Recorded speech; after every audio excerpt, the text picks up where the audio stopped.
트럼프를 왜 미국 사람들이 지지를 하느냐? 소비자 물가가 올라간 거에 대한 충격에 의한 불만의 원인이 어디에 있느냐를 지금 바이든 대통령에게 돌리고 있는 거예요. 우리가 이제 강남좌파 현상을 되게 특이하게 보는데 사실은 이것조차도 전 세계적인 트렌드의 일부라는 거예요. 삼성이 구글과 마이크로소프트를 제치고 전 세계적인 기업이 됐을 때 그거를 만들어진 중역들은 하위 20%보다 25배를 가져야 될 거야? 아니면 250배를 받아야 될 거야? 들을수록 똑똑해지는 지식 뉴스!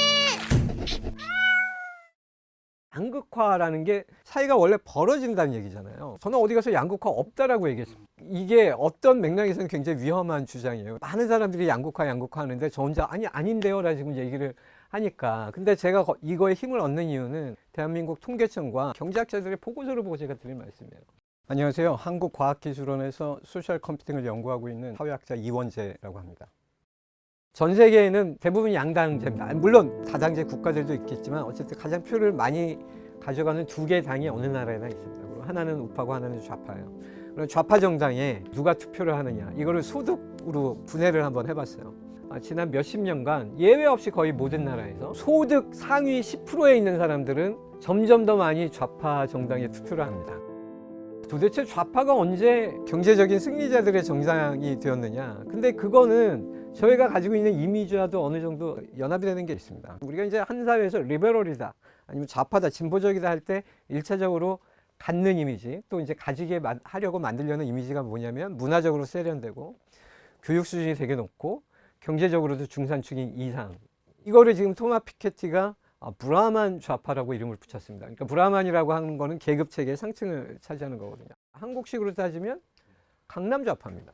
우리가 이제 강남 좌파 현상을 되게 특이하게 보는데 사실은 이것조차도 전 세계적인 트렌드의 일부라는 거예요.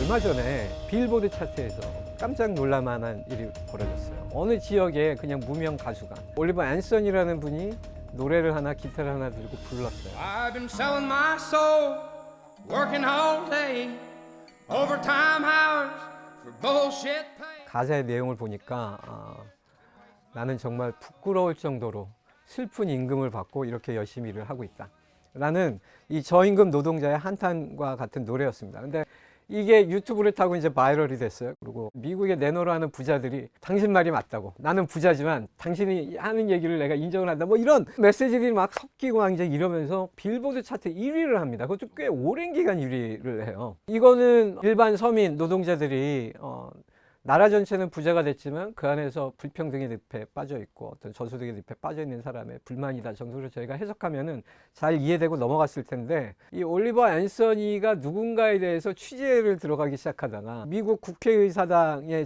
침입을 했던 강성 트럼프 지지자들이 좋아하는 음모론의 신봉자였다. 그게 어디 소셜미디어에 흔적이 남아있다라는 거를 가지고 추궁을 하기 시작을 합니다. 근데 왜 미국의 노동자는 우파의 음모론을 좋아하는가? 라는 질문이 지금 던져지고 있는데 여기에는 조금 더 깊은 뿌리가 있습니다. 가장 최근에 트럼프가 여론조사를 하면 바이든 대통령은 지금 앞서고 있다는 거잖아요. 트럼프를 왜 미국 사람들이 지지를 하느냐, 몇 가지 층위에서 얘기를 지금 할 수 있는데 아주 거시적인 지표들이 개선되고 있고 몇 가지 사정들이 나아지고 있음에도 불구하고 일반 유권자들 입장에서는 소비자 물가가 올라간 거에 대한 충격, 그리고 그 충격에 의한 불만, 그리고 불만의 원인이 어디에 있느냐를 지금 바이든 대통령에게 돌리고 있는 것 같습니다. 이게 첫 번째 아주 직접적인 이유고요. 두 번째는 불평등에 관한 지금 이제 문제로 제가 보여드리는 그래프는 1998년과 2018년의 세계 불평등이거든요. 각 나라의 내부의 불평등과 그 그래프를 이제 국가별로 병렬로 배치를 해가지고 비교를 하는 건데, 1998년에서는 미국의 저소득층이 당연히 중국의 고소득층보다 부자였습니다. 선진국의 가난한 사람이 후진국의 부자보다 부자였어요. 중국이 WTO에 가입을 하고 전 세계적인 그 교역의 어떤 세계화가 본격적으로 이루어진 이후에 2018년에 보니까 20년이 지난 후에 보니까 중국의 부자가 미국의 서민보다 부자가 됐어요. 한 나라의 부자 서민을 보지 말고 전 세계 인구를 다 합쳐가지고 부자 서민을 보자고요. 그러면 사실 미국의 서민은 후진국의 상층부이기도 하고 전 세계적인 분포에서는 중산층에 해당이 됩니다. 후진국의 부자들보다 가난하게 됐다는 집단적인 깨달음이 이 배면에 있습니다. 그러니까 이거는 좌파적이고 진보적인 가치 때문에 자기의 가난함에 불만을 갖는다라기보다는 사실은 세계 중산층으로서 나의 지위가 떨어지고 있다라는 불만인 겁니다. 그렇다면 미국에서 빗대어 봤을 때 현재 우리나라는 비슷한 양상을 보이고 있는 건가요? 근데 이거를 중심으로 우리가 불평등 문제를 이해하는 여러 가지 이론들이나 생각들이 한국에 소개되기 시작했어요. 그러니까 제가 좀 약간 그 생각에 보정이 있었으면 좋겠다 하는 부분은 뭐냐면, 우리 사회에서 통용되고 있는 많은 불평등 담론들이나 이론들은 사실은 미국 중산층의 불평등에 대한 불만을 배경으로 하고 있습니다. 이게 한국의 서민의 이해와 직접 맞아떨어지는 것도 아니에요. 제가 지금 보여드리는 그래프는 1945년 기준입니다. 우리나라가 이제 해방이 되고 나서 이후에 거기를 이제 영어로 봤을 때 얼마만큼 성장을 했느냐. 인상적인 거는 경제 선진국, OECD 뭐 이런 나라들과 함께 비교를 해봤을 때 한국은 단연코 1등이라는 거고, 우리의 강력한 경쟁자고 어떤 부분에서는 한국보다 더 잘 산다고 여겨지는 국가들보다 성장의 폭은 훨씬 더 컸고, 보통 야 한국이 얼마나 찬란한 산업화의 역사를 가졌냐라고 주장하시는 분들 이외에는 대부분의 사람들이 이거를 잘 보려고 하지 않거든요. 근데 저는 뭐 산업화를 찬양하는 분들을 지지하기 위해서 이거를 보라고 드릴 말씀이 전혀 아닙니다. 자, 그럼 불평등은 어떠냐? 한국 뭐 불평등이 심해진다라는 여러 가지 이제 표현들과 생각과 의견들이 있지만, 그냥 소득으로만 한번 보시죠. 2013년에 굉장히 중요한 소득제 개편이 한번 있었어요. 최소한 5분위와 1분위 사이에 세후 소득은 그 차이가 점점 줄어들고 있습니다.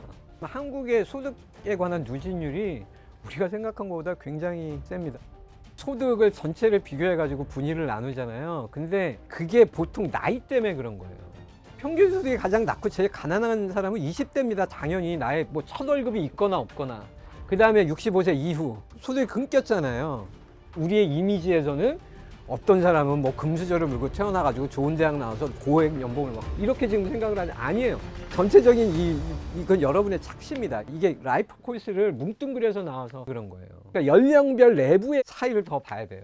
그리고 여기 지금 한 가지를 지금 덧붙이자면, 1987이라는 영화를 보면서 당시에 이제 여러 가지 정치적인 억압 상황에 대해서 우리 시민들이 용기 있게 나서가지고 민주화를 이뤘지 않습니까? 근데 1987 이전의 5년은 대한민국 경제 역사상 최고의 호황기였습니다. 그러니까 그런 호황을 겪고 나서 그것이 주는 미래 기회와 가치에 대해서 사람들이 눈을 떴고, 그러면 지금의 시스템은 이러한 가능성을 실현시키는데 너무나 방해가 되는 비민주적이고 어떻게 보면 기본적인 권리조차도 억압하는 상황이기 때문에 우리가 저항해야 된다는 그런 내부의 합의와 동기가 있었다라고 생각합니다. 지금 한국 사회에 불만이 있다면 굉장히 억압적이고 불평등하고 되게 부정적인 걸로 가득 찼기 때문에 생기는 불만이라기보다는 우리 스스로 저항을 통해 가지고 무언가를 끊임없이 개선시켰던 기업 때문에 이거를 지금 하는 것이거든요. 그리고 그 이전에 뭔가 우리가 미래의 열린 가능성에 좀 희망적인 부분들을 만들어냈기 때문에 가능했던 겁니다. 한국 사회는 너무 과로 사회다. 그래서 우리나라에서 이제 노동 시간을 줄여야 된다고 최근 이제 대기업들을 중심으로 해가지고 주 4일제도 이제 시도하는 데도 나타나고 있습니다. 근데 이제 그거를 주장할 때 한국이 그동안 얼마나 일을 많이 했는지, 막 밤새 일하고 막 불이 안 꺼지고 이런 얘기 많이 했었잖아요. 근데 통계를 보면 GDP가 높은 나라일수록 노동 시간이 낮아지는 게 맞습니다. 반대로 얘기하면 노동 시간이 적다라는 거는 생산성이 높다는 거예요. 근데 보여드리는 그래프에서 예외적인 두 나라가 존재하는데, 하나가 싱가포르와 대만입니다. 여기는 노동 시간을 높이면서 GDP를 높였던 나라예요. 한국은 그 중간쯤에 위치해 있습니다. 사실 우리는 싱가포르, 대만의 경로를 쫓아갈 수 있어요. 이 그래프를 보시면 앞으로 노동 시간을 더 늘려가지고 GDP를 높일 수 있습니다. 근데 반대로 유럽이나 미국처럼 노동 시간을 낮춰가면서 GDP와 생산성을 높일 수가 있어요. 이 그래프만 보면 선택의 기로에 있는 것처럼 보입니다. 자, 그럼 우리는 동아시아 국가고 같은 문화권에 있고 유교를 바탕으로 하고 되게 근면하고, 그러니까 당연히 대만, 싱가포르처럼 갈 것 같잖아요. 근데 몇십 년간의 통계를 분석해 보니까 한국은 동아시아에서 유일하게 반대 경로를 간 나라로 나타납니다. 두 번째 그래프를 보시면 지난 몇십 년간 중국이 가장 많이 발전했잖아요. 그러니 중국이 얼마나 생산성이 높아졌겠어요. 다른 나라들에 비해서 얼등하게 높아졌을 거 아니에요. 한국은 어떤 나라냐면 중국만큼 생산성을 높였는데 전 세계에서 가장 노동 시간을 줄인 나라입니다.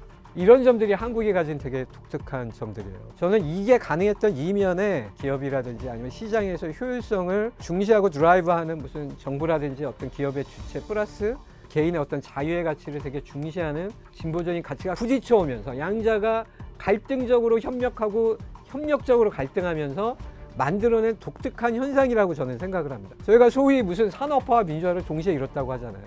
이거 사실 국제정치 이론이라든지 경제사를 하는 사람들 입장에서는 굉장히 말도 안 되는 현상이거든요. 그래서 우리가 앞으로 한국의 미래 방향을 설정을 할 때는 계속 이런 것들이 갈등하고 부딪히는 거를 지켜보고 그 안에서 답을 찾으려는 노력을 해야 되지, 어느 세력이 어느 세력을 일방적으로 무찌른다든지 심판을 한다든지 흘러가면 안 됩니다. 계속 세력 자체가 서로를 교체해 나가면서 이 안에서 뭔가 좋은 점들, 양화가 악화를 구축하는 방식의 에너지를 쓰는 게 중요하고, 저는 그거를 가능하게 하는 게 오래된 이론을 계속 공부하는 것이 아니고 어제까지의 통계 데이터를 계속 보는 것이 훨씬 유용하다고 생각합니다.